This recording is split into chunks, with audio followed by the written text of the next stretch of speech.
फलटण नगर परिषदेचे हुबलाक मुख्य अधिकारी श्री निखिल मोरे यांनी परवा मी केलेल्या आंदोलनावर एक प्रतिक्रिया दिली आहे. या प्रतिक्रियेमध्ये त्यांनी म्हणतात की ते 23 मे पहिला पाऊस सुरू झाला त्यापूर्वीच रजेवर गेले होते. पण त्यांना हे माहीत नाही आहे का की सर्वसाधारणपणे पाऊस अतिवृष्टी होण्याच्या आधी प्रशासन यांना शासनाकडनं इशारा येत असतो, माहिती येत असते. सदरची माहिती आल्यानंतर पाऊस येण्यापूर्वी प्रशासनाने काय केलं हे विचारण्याचा मला अधिकार आहे का नाही? ठीक आहे, माझी भाषा असंवैधानिक त्यांचं म्हणणं आहे. कोणते शब्द असंवैधानिक होते हेही ते सांगत नाहीत आणि ते धांदरट खोटं बोलतायत. मी आया बहिणीवरनं शिव्या दिल्या. मी शिव्या दिल्या पण आया बहिणीवरनं दिलेल्या नाहीत. मुख्याधिकाऱ्याला व्यक्तिगतरित्या शिव्या दिल्यात का? दिल्याच. त्या ठिकाणच्या काही अधिकाऱ्यांना शिव्या दिल्या का? तर दिल्याच. तो माझा जो त्रागा होता, राग होता, तो का होता? माझ्या आया बहिणी संसाराची वजवाटूळ झालेलं बघून जीवन मरणाचा संघर्ष करत होत्या. त्यावेळेस हे सगळे गेंड्याचं कातडं पांघरलेले निर्लज्जपणे बसून होते. शहरातील गाळ काढायचं काम जर कुणी केलं असेल तर या शहरातल्या माझ्या सफाई कर्मचाऱ्यांनी केलं. जे या शहरात राहणार आहेत, विशेषतः जे केडरमध्ये बाहेरनं आलेले आहेत ना, तो निखिल मोरे, तो रोहित जमदाडे, तर तो अवघडे गेला, तुळशी गेला, पण ह्या लोकांना कुठंही संवेदना नावाचा प्रकार नव्हता. मोरे साहेब, तुम्ही म्हणताना मी इथं नव्हतो, मी नव्हतोच इथं.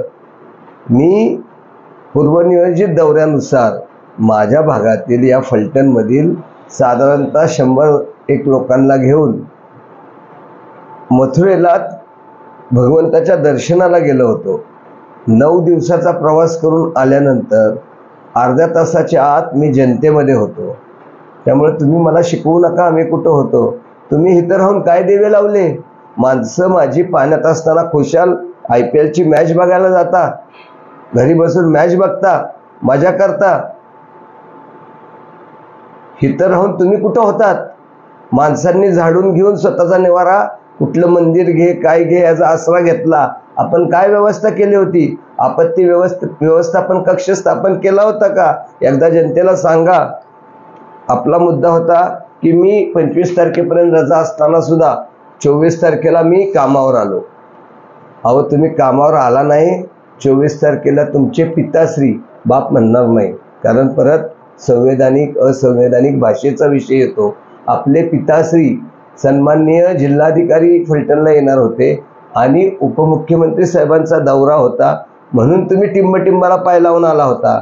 आणि एवढंच जर तुम्ही संवेदनशील असताना जिल्हाधिकारी गेले की तुम्ही फलटण सोडून गेला नसता. आपण म्हणता की मी 1 दिवसाची मेडिकल लीव्ह घेतली होती. मेडिकल लीव्ह घेऊन तुम्ही काय करत होता? IPLची मॅच बघत होता. खोटं आहे का? हे बघा काय दिलंय तुम्ही. हे काय? Only India, only Mumbai Indians विज, बाप तो बाप रहेगा. अरे, ज्या शहराचा बाप म्हणून तुझ्यावर दायित्व दिलं होतं ते पार पाडायचं ना. तिकडं बॅट बॉल करायला कशाला गेला? ह्याचं उत्तर पण दे. तू इथं फलटणला आल्यानंतर किती वेळा राहिला? नगरपालिकेचं बाणगंगा हे निवासस्थान हे खास मुख्याधिकाऱ्यांसाठी आहे. तुझं वय आहे ना, तेवढं माझं राजकीय आयुष्य आहे. तेवढं वर्ष मी नगरसेवक आहे.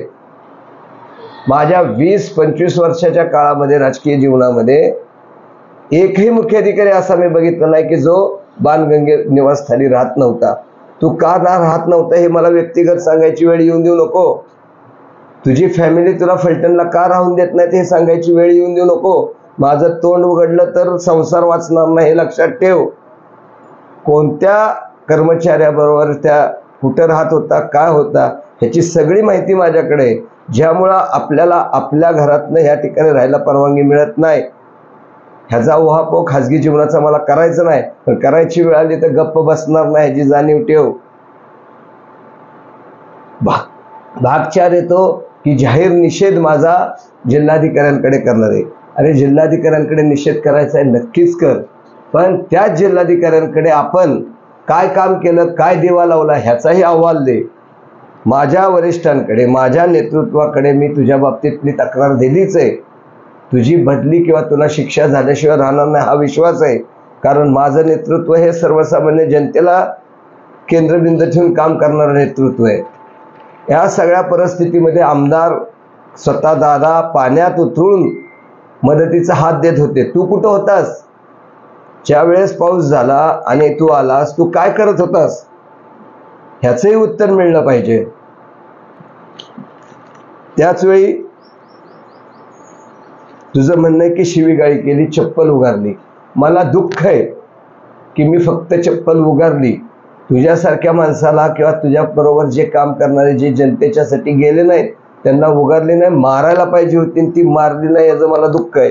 फक्त उगारलीच याची मला आज लाज वाटते. ती मारली पाहिजे होती याचा मला अभिमान वाटला असता. कारण माझी मायमाऊली डोक्यावर पाठी घेऊन कचरा काढत होती, गाळ काढत होती आणि तू खुशाल, तू आणि तुझे कर्मचारी खुशाल मॅच बघण्यामध्ये दंग होता. अरे लाजा बाळगा, वरती त्या परमेश्वराला उत्तर द्यायचंय. डोळ्यात पाणी येतं. एकीकडे माझी मायमाऊली संसार वाचवण्यासाठी धडपडत होती आणि तुम्ही काय करत होता?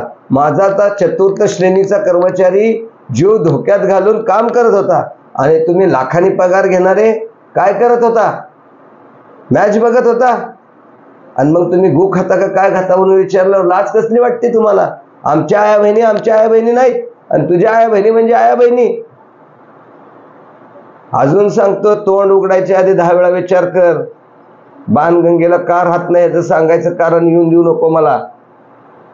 कुणाबरोबर राहिल्यामुळे इथं राहून दिलं जात नाही हे सांगायची वेळ येऊन देऊ नको मला.